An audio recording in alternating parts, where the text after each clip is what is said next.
Tonight we're dealing with a different topic, the question of United States-Pakistan relations and regional issues. Pakistan, as you all know, has been extraordinarily important to the American foreign policy since the United States became a serious international actor after World War II. She was a major part of CENTO, the Central Treaty Organization. I heard Henry Kissinger the other night talking about the breakthrough to China. And of course, that sort of one of the great successes of American diplomacy and Chinese diplomacy was the ending of containment and the transition to accommodation, which was effected with the cooperation and support of Pakistan on many levels.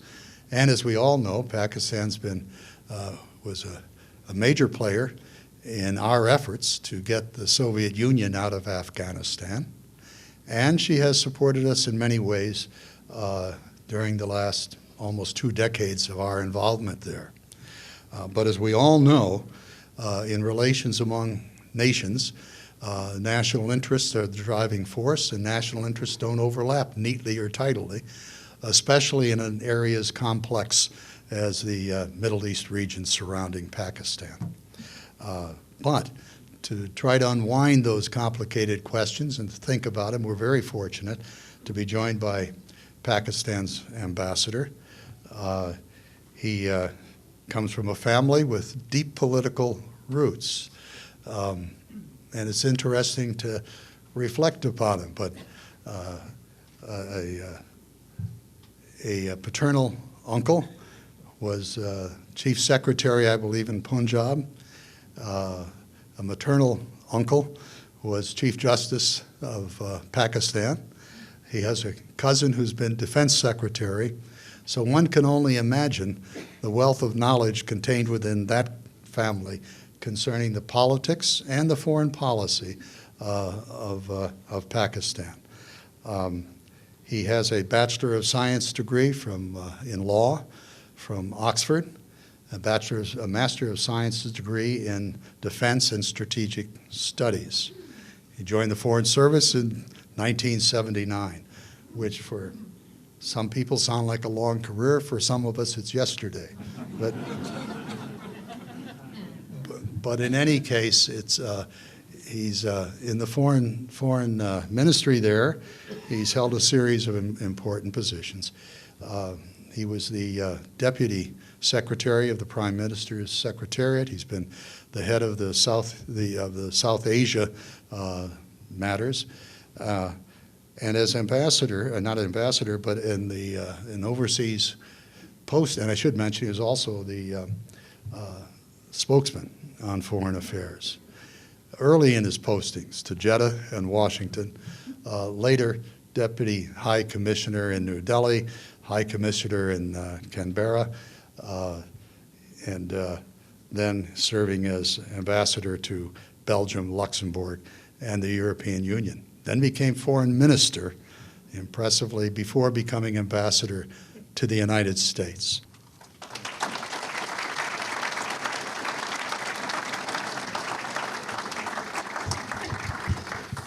Good evening, ladies and gentlemen. It's a wonderful group of people that I'm interacting this afternoon. And I'm extremely grateful to the Baltimore Council on Foreign Affairs, its chairman of the Board of Trustees, Mr. Harris, Mr. Frank Bird, who has been kind enough, good enough to have invited me to share my perspective on issues of great importance between Pakistan and the United States of America. And also, I'm extremely grateful to my very dear friend, Dr. Nisar Chaudhry, who is one of the most active, I would say. His engagement in social welfare activities, his engagements with various think tanks in Washington, D.C., and our dear friend, Mr. Frank Bird, mentioned about Benazir Bhutto that he hosted once, but I know that he has been hosting almost all the leaders from Pakistan from time to time. And he certainly acts as a major bridge between the leadership of the United States of America and Pakistan. It is, I think the World Affairs, this Baltimore Council on Foreign Affairs is also playing a very important role in developing understanding of some of the important issues that the United States of America has to grapple with around the world. He mentioned about Pakistan-U.S. relationship, certainly one of the most important relationship that we can imagine. We have been a part of this alliance since Pakistan became independent in 1947. But before I go into that, the kind of what is the state of play between Pakistan and the United States of America currently, what is the regional situation? I would like to mention, I'm sure that many of you are familiar with Pakistan and our geographic location.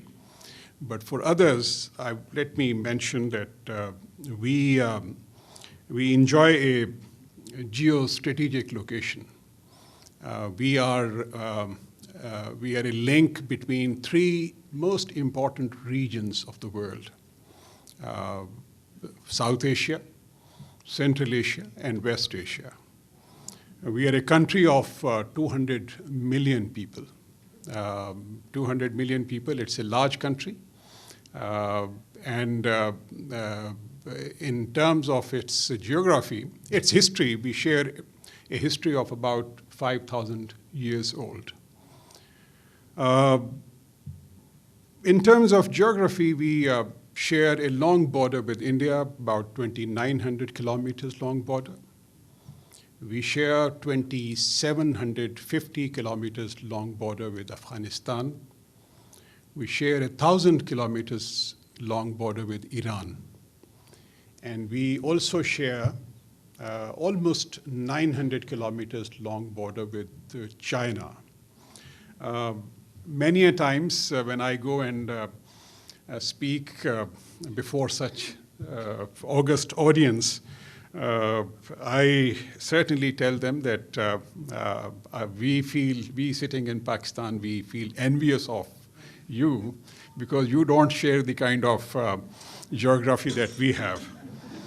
Our region has also been part of the power politics for a long time, for ages. We have witnessed superpower rivalries, and Mr. Frank Bird also mentioned about the Soviet invasion of Afghanistan. Foreign intervention is something that, again, we have witnessed from time to time through the ages.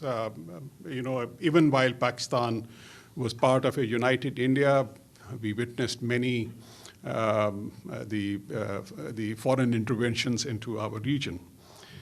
We also have conflicts, intra-regional conflicts. We have unresolved disputes. And also, we have witnessed a rising tide of extremism and terrorism, which is, again, has emerged as one of the major challenges being faced by not only our region, Pakistan, but I think now this is a phenomena that is being witnessed around the world. These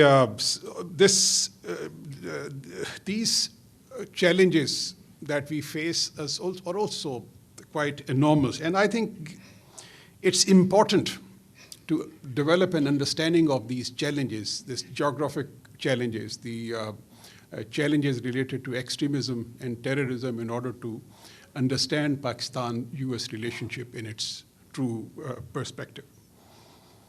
But I think some of the developments which are taking place internally in Pakistan, some of the developments which are taking place in the region, Pakistan would be certainly better positioned to have convergences with the United States of America, with whom we already enjoy a number of convergences. And when I talk about the internal developments,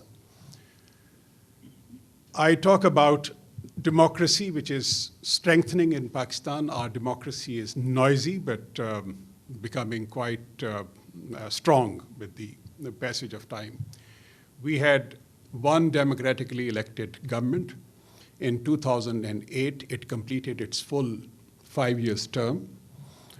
And that was also unprecedented in the history of Pakistan, and then replaced by another democratically elected government in 2013, which is on its way to completing its term, 5 years term, and by 2018, we will have the next elections.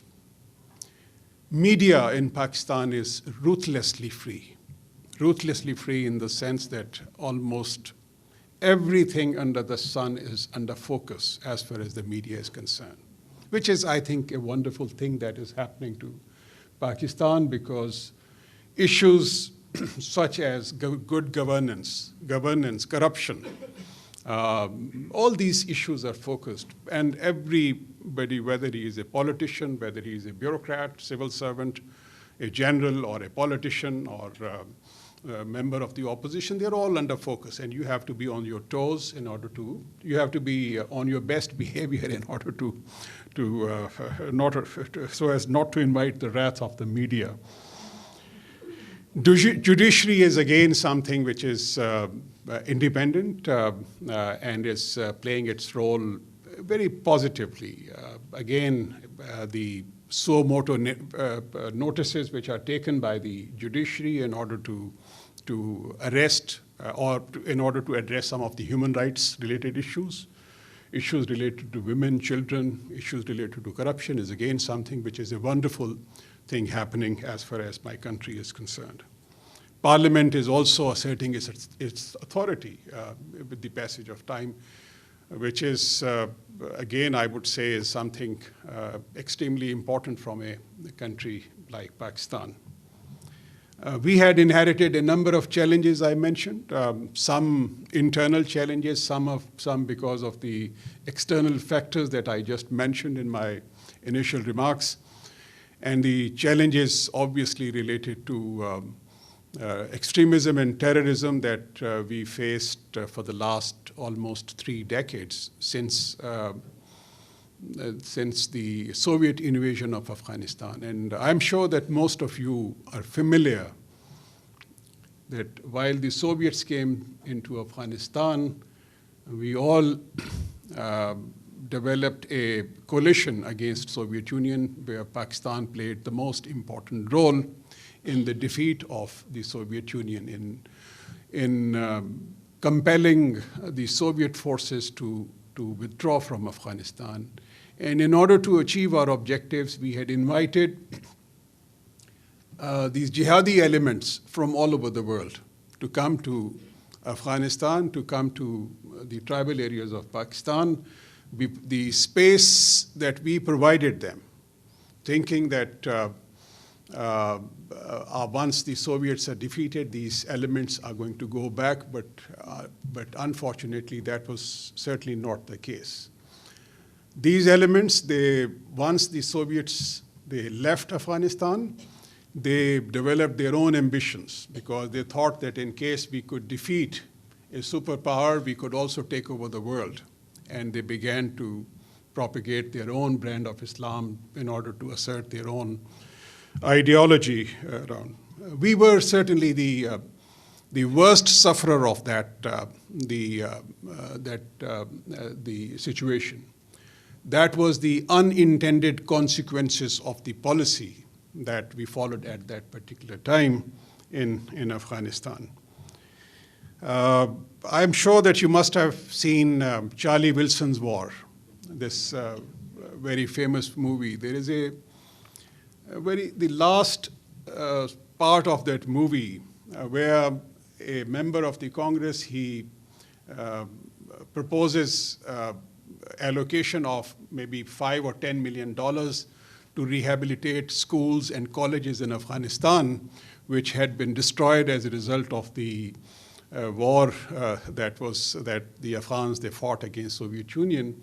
But then the remarks were that, please give us a break. We don't want to talk about Afghanistan anymore. We are too tired of Afghanistan. I only wish that at that particular moment, we continue to have focus on Afghanistan and rebuilding Afghanistan and providing education to the people of Afghanistan, but unfortunately that was not the case. And since that time, for the last more than 3 decades, we are facing the consequences of that problem. As you mentioned, terrorism is certainly a major challenge, was a major challenge for us. And because of terrorism, the economy had also suffered enormously in Pakistan. We also witnessed a downturn in Pakistan's economy over the years. Obviously, energy crisis was another major challenge that we faced. Education to our children so that we should be able to wean them away from the clutches of extremists and terrorists was also an important issue that we had to deal with. Today, as I speak to you, I am very happy to report that we have overcome almost all these challenges that we were faced with. We had launched a major offensive against extremism and terrorism in Pakistan since the beginning of 2014. It is one of the largest operations carried out anywhere in the world. And in the last 2 years, we have been able to clear many of the areas, the tribal areas of Pakistan, which had become the safe havens for these extremist elements from all over the world. We have either eliminated or they have run away. The only escape route that they were able to find was Afghanistan, so they have been relocated to Afghanistan. They have taken refuge in Afghanistan. As a result of the bold economic policies introduced by us, the economy has been revived. This year, we have achieved a growth rate of 4.7%. For next year's growth rate, according to the World Bank and IMF and other international rating agencies, the growth rate would be close to 5.8 or 6%, which is absolutely remarkable from our point of view. Almost all the international economic rating agencies have upgraded Pakistan's economic ranking from negative in 2012 to stable in 2013-14 and positive this year, which is again something extremely wonderful from our point of view. Inflation is down. The poverty level have also reduced significantly in the last 2-3 years. And again, I think Pakistan is now is emerging as a major destination for investments. And our economy is receiving a further boost because of the China-Pakistan economic corridor that we are developing. This is a corridor that we are developing in Pakistan, which would link the western part of China with the Pakistani port of Gwadar. It would be linked with rail link. And along this entire route, we are going to develop industrial zones to set up industries, and that's where a lot of interest has been generating in the country. It's a $51 billion worth of project. All the projects, it involves not only the infrastructure development, but the development of powerhouses to overcome the energy shortages and also to meet with the extra energy requirement that would be needed once we have the industrial zones which are set up. And also ultimately this corridor would be extended to other Central Asian republics, Iran and Afghanistan, and ultimately to Europe, which is again something which is a wonderful thing that will take place. Energy sector, again, the kind of projects we have initiated, some because of our own initiative, some with the help of the United States of America. I think it's by 2018, beginning of 2018, we will add about 10,000 megawatts of electricity, which would be sufficient to overcome the current energy shortages. In the long term, we have initiated projects which would generate electricity worth to the tune of about 21,000 megawatts of electricity in the next 10 years or so. So these important developments, from our point of view, are extremely important to forge a great partnership between Pakistan and the United States of America. And here, I would like to mention that relationship with the US, certainly from our point of view, is the most important relationship. You rightly mentioned, sir, the CETO, you mentioned CENTO, Central Treaty Organization, CETO, and also we have been part of almost every initiative that the United States of America took in our part of the world or globally. We are cooperating very, very closely not only at the bilateral level, but at the regional level and also at the global level on issues like climate change. There are many issues. You mentioned about,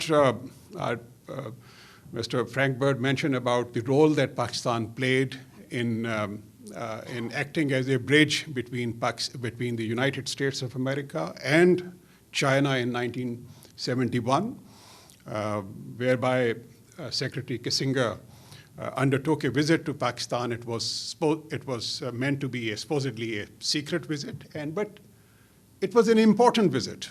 Because, and we played that role with the conviction that a positive relationship between United States of America, a great power, and China, an emerging power, was extremely important for regional and global peace and stability. Till date, we continue to play that role. Next week, you're having a discussion on Iran. Incidentally, for the last 35 years, we are also playing the same role of a bridge between Iran and the United States of America. And for many of you, it may be a news that I also represent the Iranian interests in this country. So if I visit the State Department, say 5 or 6 times a month to discuss issues related to Pakistan-U.S. to bilateral relations, I do visit the State Department once a month to discuss issues related to Iran as well. So it is, again, an important country, and we feel that this is an important role that we are playing. We are engaged in a strategic dialogue between Pakistan and the United States of America. We have this dialogue takes place between the Foreign Minister of Pakistan and Secretary Kerry. This is a yearly dialogue, but as part of this dialogue, we also have 6 working groups. We have one working group on economy and trade. And here I would like to mention that we have made significant progress under this working group on economy and trade. And here I would like to express our strong gratitude to the US Congress, to the US administration, and also all of you for making a very positive contribution in building a stronger economy for Pakistan. And the stronger, how are we building the stronger economy in Pakistan? Because number one, your contribution in our efforts to tackle extremism and terrorism is extremely important from our point of view. And because of this cooperation, economy has begun to build up, to pick up. Number two, the holding of US-Pakistan business opportunity conferences, and 4 conferences have been held in the last 4 years. They're extremely important interaction between the business communities of the 2 countries, because of which you develop a much better understanding of each other's. Incidentally, as part of these efforts, while there is a lot of investment going into Pakistan from the United States of America, some investment is coming from Pakistan into the US as well, because one business group from Pakistan is putting up a $2 billion fertilizer plant in the United States of America. So I think this is, again, something which is developing a mutually beneficial relationship between the 2 countries. We have a good cooperation. We have a working group on energy sector cooperation. I mentioned to you about the very positive contribution made by the United States of America in overcoming Pakistan's energy shortages. Because of the US assistance in the last 3 years, almost 2,100 megawatts of electricity has been added to Pakistan's national grid, which is extremely important for a country like Pakistan. Last year, when Prime Minister of Pakistan was invited by President Obama, they signed another agreement on clean energy development in Pakistan. And as part of this cooperation, the US will add another 3,500 megawatts of electricity in Pakistan's national grid. Very extremely important. We have an excellent counterterrorism cooperation. We have a working group on counterterrorism and law enforcement, which is also producing significant results between our two countries.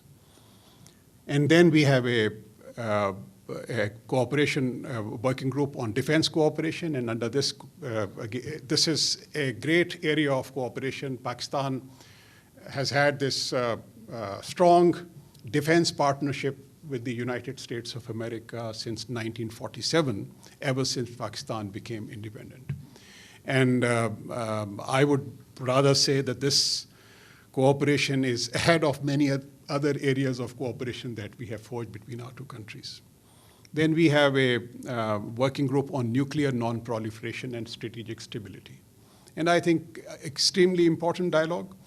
The US is appreciative of the command and control system, the robust command and control system that we have put in place for the safety and security of Pakistan's nuclear assets. As a matter of fact, in the steps that Pakistan has taken in this direction are being termed as role model for other countries to follow. We have also have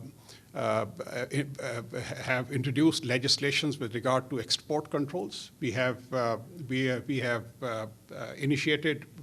established many mechanisms for adherence to the guidelines by the Nuclear Spy Group and other international nuclear norms, international norms. We have recently added another group called Education and Science and Technology. Pakistan is the largest recipient of Fulbright Scholarship Program. A wonderful program that we have. We have, under this program, almost 150 Pakistani young boys and girls. They come to the US, they get their degrees and go back to Pakistan. They not only contribute to the economic development of Pakistan in the remote areas of Pakistan, but also act as a bridge between Pakistan and the United States of America. We are now negotiating with the US to have a PhD scholarship for Pakistani students to pursue PhD education, which is, our negotiations are progressing very well. On the regional issues, I would say that we have convergences on many of the issues. We have, as I mentioned, that Afghanistan is an issue. The instability in Afghanistan is something which is extremely worrisome for Pakistan, and so it is for the US. So we have convergences in order to bring about peace and stability in Afghanistan. We have played a significant role in bringing about a reconciliation between various Afghan factions and groups. We have hosted, and we are hosting, 3 million Afghan refugees for the last 35 years in Pakistan, 3 million Afghan refugees. We have contributed to the economic development of Afghanistan. So far, we have spent about $600 million for various infrastructure development projects in Afghanistan, including schools, colleges, a road network from Pakistani border city of Torkham to Jalalabad. And also we have established hospitals and eye centers in Afghanistan with this money. Last week, we have pledged another $500 million for reconstruction activities. Plus, we have offered 3,000 scholarships for Afghan students from Afghanistan to come to educational institutions in Pakistan for higher education in science, technology, medicines, engineering, etc. Mind you, this is in addition to close to 1 million children, Afghan children of refugees, who are provided with free education and free medical facilities by Pakistan. So that's the kind of a contribution that we are making. But unfortunately, the situation in Afghanistan remains far from satisfactory. There is ongoing efforts by us, by the U.S. administration, by other countries in order to help Afghanistan in stabilizing the situation. But from our point of view, because of the internal dynamics in Afghanistan, the situation remains is worrisome because of it's a tribal society. It's a society where the central government does not exercise any authority beyond Kabul. In most of the areas, it's the tribes who are basically the masters of their own area. So that's a problem that we are faced with. Economically, it remains extremely poor. We are glad that in the Brussels conference last week, there was a pledge made by various countries to provide economic assistance for the next 4 years. We hope that will be able to salvage the situation to some extent. Another on our eastern front with India, the history of Pakistan-India relations, unfortunately, has not been a glorious history. We have had 4 wars, we have had tension, we have had a number of issues, and the list of these issues and disputes between Pakistan and India, rather than reducing, they have been increasing for the last 60, 70 years. The tension between Pakistan and India is mainly on account of the Kashmir dispute. This is an internationally recognized dispute, a final solution of which is yet to come about in accordance with the Security Council resolutions and in accordance with the wishes of the people of Kashmir. The situation in the Indian-occupied Kashmir in the last 3 months has deteriorated further. There has been a curfew for the last almost 3 months, and a number of people have died in the spontaneous intifada that began almost three months ago. I have been posted in India. I spent 4 years in India, initially as the Deputy High Commissioner and then as the head of mission from 1999 till 2003. And I have absolutely no doubt that war is certainly not an option between our two countries. War is not an option because, one, we are both nuclear neighbors. And all the previous wars that we have fought between ourselves, our two countries, they were, whether it was the 1971 war or the earlier wars, they were literally fought with bows and arrows. But with the kind of sophisticated weaponry that both the countries have acquired, any war taking place between our two nuclear neighbors is going to have devastating effects. That's number one. Secondly, we both have large populations. India close to 1.4 billion people, Pakistan 200 million people. It is certainly, we need to work for the economic well-being of our countries. And even the thought of a war and even the perception of a tense neighborhood or a tense region is enough to scare away the investors, international investors. So economy also becomes a casualty of this tension between Pakistan and India.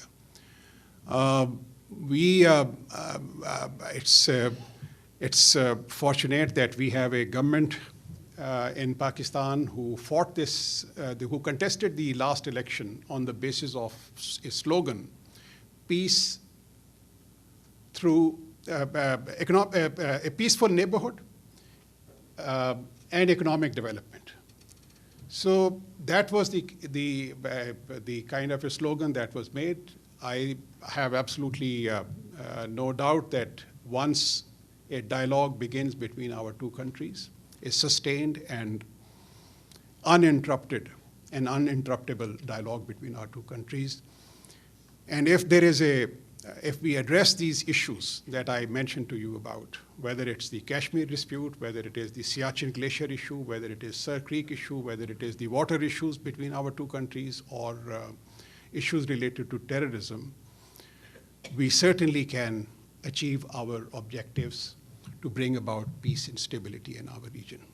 I mentioned to you about another neighbor, Iran. Iran is again an important neighbor of Pakistan. We are glad that this agreement took place between Iran and other P5 countries, which has certainly reduced tension in our region, because our region had witnessed war and instability since the Soviet invasion of Afghanistan. This region could not afford another tension or war in our region. I think I'll stop here, because then I'll give some time for question answers.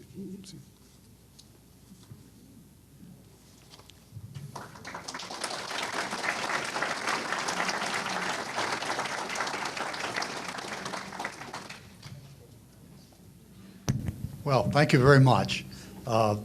That's a handsome overview and a nice basis for questions. Sir, the question is, how do you deal with aggression which is lower than the state level? Yeah. I think you're referring to the activities of the non-state actors. Yes. I think this is an important question. This is an important issue that we have to. There are elements from both sides who would not like a peaceful coexistence between the two countries, and they have their own agenda. But from our point of view, the solution is not in hurling accusations against each other through the media. The best solution is to sit together, to have a candid and discreet dialogue between two countries. India has concerns with regard to some extremist organizations who are based in Pakistan, which have also become a concern for Pakistan, and we are proceeding against them. I mentioned to you about the largest ever security operation that has been launched in Pakistan. It is not only in the tribal areas of Pakistan to evict people belonging to various groups, whether they are the Afghan groups or the Haqqani group or the Afghan Taliban, but it was against everybody. Similarly, we have launched an intelligence-based operations against all these extremist organizations within the country. Certainly, that should address India's concerns as well. But at the same time, India also needs to allay Pakistan's concerns, because our concern is that some of the elements from the province of Balochistan, they are getting assistance from the Indian intelligence agencies. Now, this is something which is a very dangerous game that is being played. So at the end of the day, I think the best option for both India and Pakistan is not to bleed each other, but to sit together. I mentioned to you about this silent revolution which has already taken place within our country. I mentioned to you about the political slogans and the manifestos which have come out from various political parties in Pakistan. Economic development through peace in the region. That's the slogan of almost all the political parties. We need to sit together. And Pakistan had offered a dialogue at the level of the national security advisors of the two countries to have discussions on these issues. And I think we need to come back to the negotiating table. That remains the only option. How would a serious shutdown of migration of a Muslim population into the United States affect Pakistan and the relation with the United States? I think the majority of the people that, you see, United States of America is a wonderful country with wonderful people. This is my second posting to Washington, D.C. I have lived here from 95 to 99 before as the deputy head of mission at the embassy. And I have traveled all over the United States of America, and you have one of the finest of the human beings, living here. The kind of I would say that the level of the kind of homogeneity that one witnesses between people of various faiths in the United States of America, it is again unprecedented. There are not very many countries you would see this kind of an homogeneity. There are only few people who subscribe to the idea that you have just mentioned. But I remember one very important comment that was made by President Obama when this San Bernardino incident took place. The president, his remarks were that we do not see this incident as linked to any particular community, any particular country, or any particular religion. And I think that's the kind of the perception that most people in the United States of America hold. So accordingly, this political some of rhetoric certainly would not give us any cause to worry as far as Pakistan is concerned. How does your country explain the presence of Osama bin Laden in your country? No, I'm often asked this question, and I'm very happy that you asked me this question, because that helps me in explaining our position as well. One, I have always maintained that we have had an excellent cooperation with the U.S. in eliminating Al-Qaeda from our region. Our cooperation against Al-Qaeda dates back to the early 90s. And if you read the book written by George Tenet, who was again one of the longest serving director of CIA, he in his book writes frequently, repeatedly, that had it not been for the cooperation, good cooperation that we received from Pakistan, we would not have achieved the kind of successes against Al-Qaeda that we achieved. That's number one. When Osama bin Laden was killed, President Obama, and if you recall his speech, the first speech that came from President Obama, he expressed his gratitude, profound gratitude to Pakistan for all the cooperation that Pakistan has been extending. Out of the 10 most high-profile Al-Qaeda elements, before Osama bin Laden's killing, 8 were eliminated either by Pakistan or through a joint cooperation between Pakistan and the United States of America.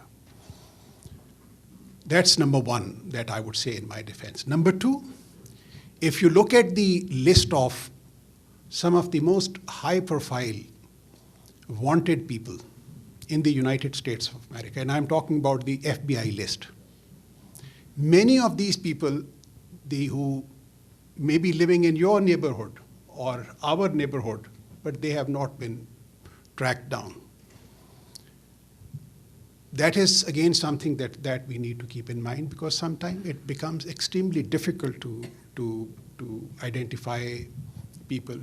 Unfortunately, my parents' generation, when they were living in a kind of a locality and neighborhood, they knew everybody children, they knew everybody there.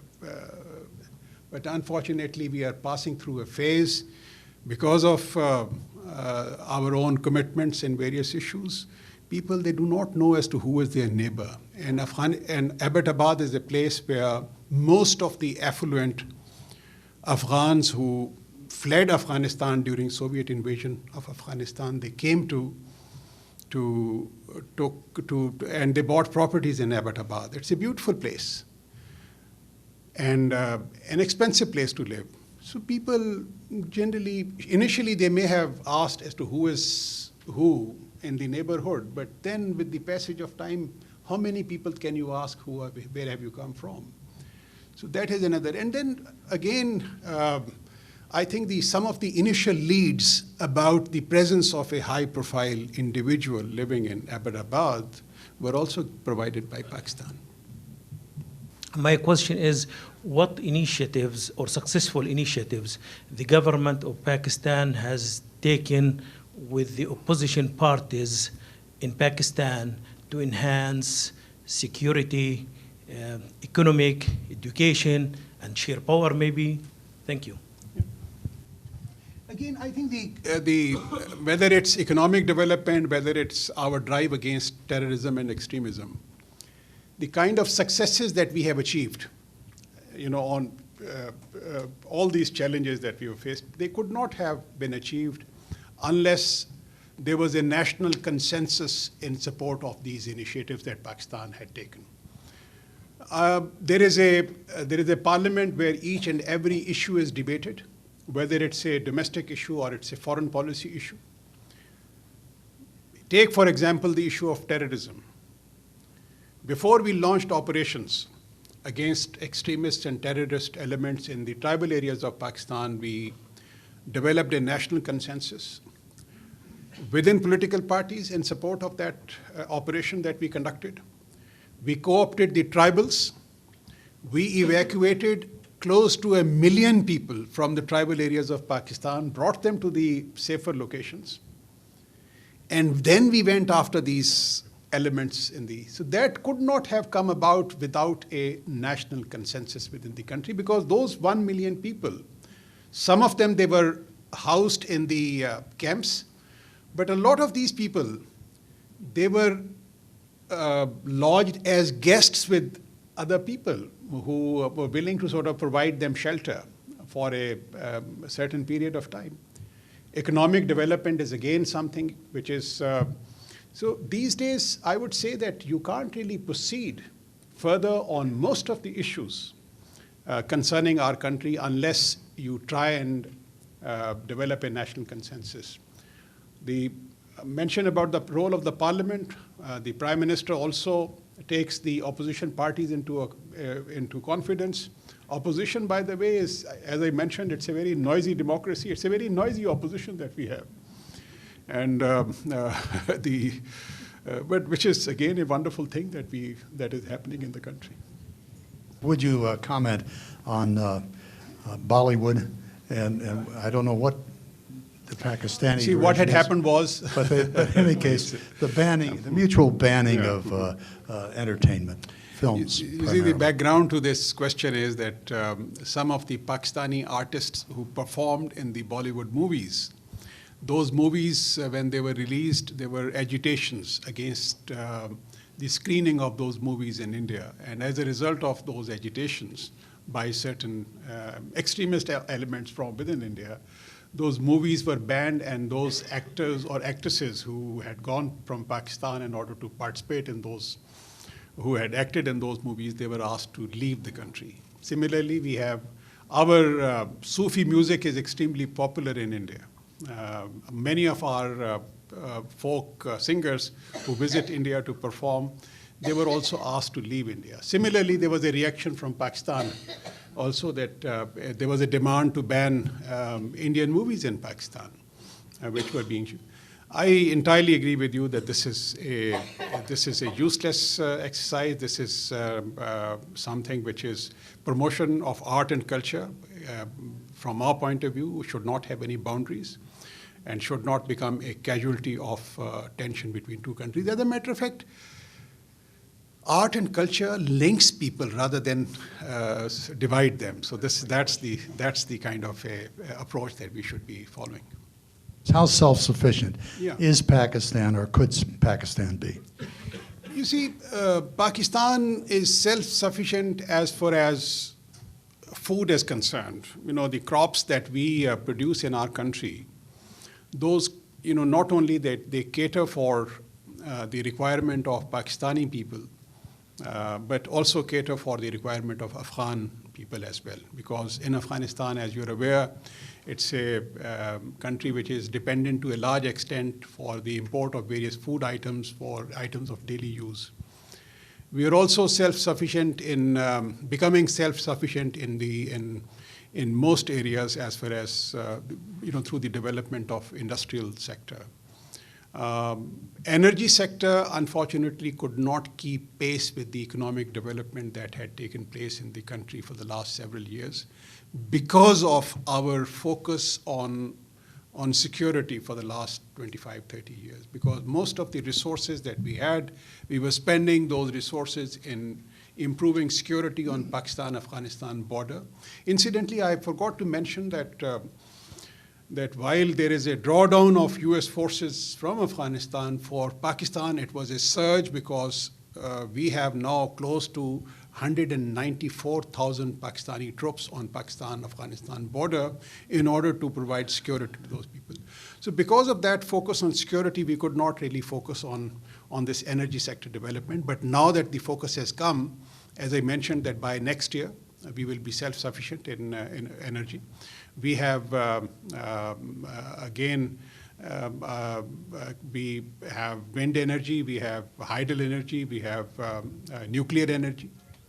So it's a diversified area of, and solar energy also. Would you comment upon the role of women broadly in politics and society in general? Well, women have played a very, very important role in Pakistan, in politics, in the economic development.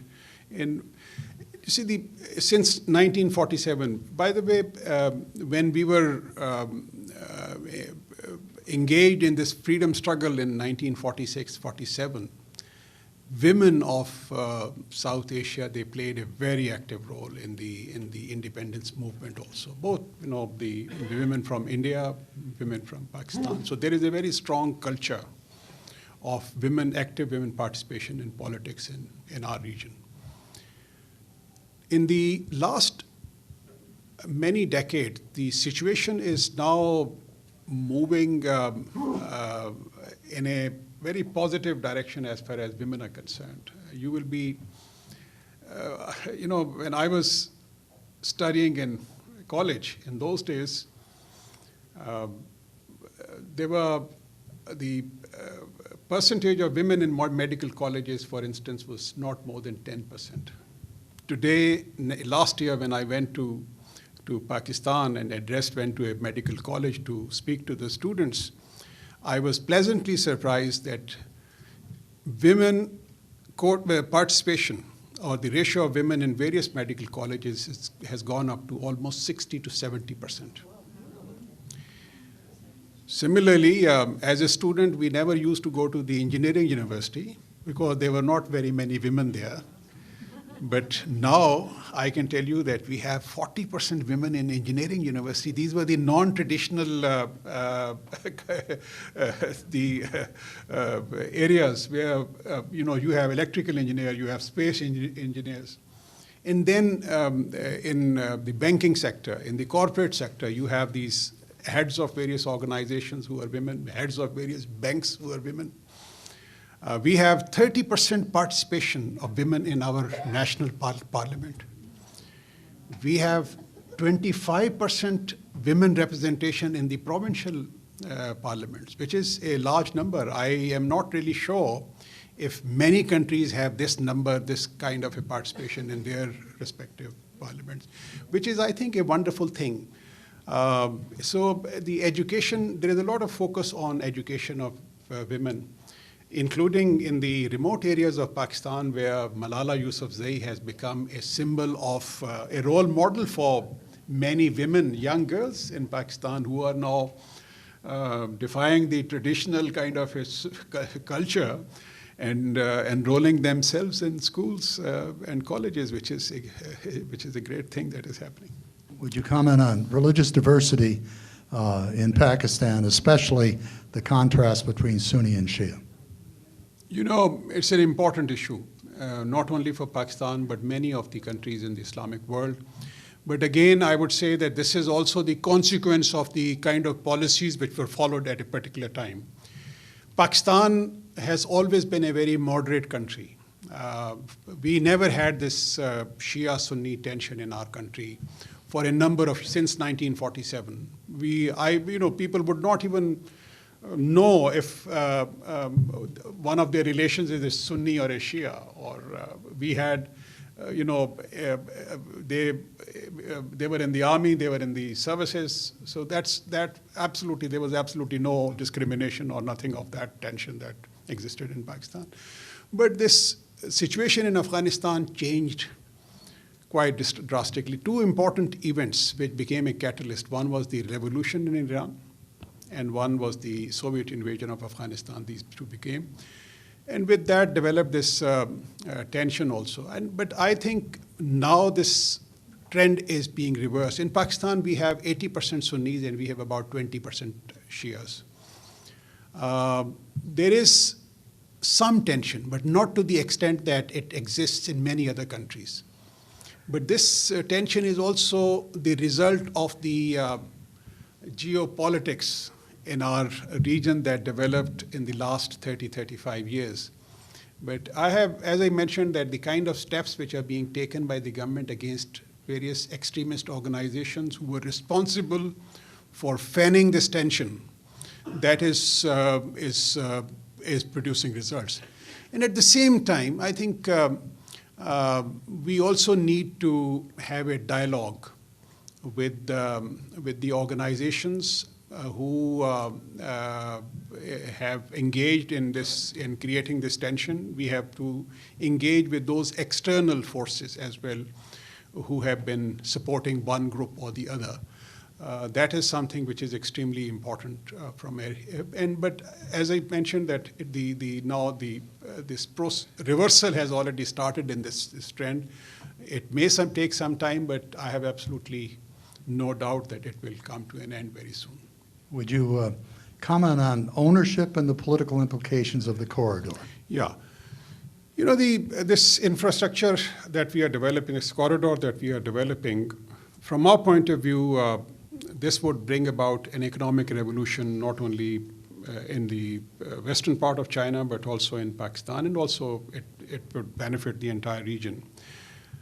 We have reason to believe that a large number of Chinese investors who have reached a particular saturation point, they are also looking for those areas where they could develop this, the industrial zones, or invest in those industrial zones to produce their products, which could then be exported.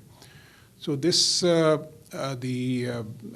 ownership would either be those of the Chinese investors or investors from around the world, because once we develop the infrastructure, rail and road network, and once those industrial zones are developed, then anybody, even you, can sort of invest in, say, a car industry in that industrial zone, or I could go and set up a fertilizer industry or a textile industry in the same industrial zone. So then it would be beneficial to everybody who is willing to invest in that venture. This has been an absolutely marvelous evening. We're deeply in debt to you for it. It's been not only extraordinarily informative, but thoroughly enjoyable. Thank you so much. Thank you so much.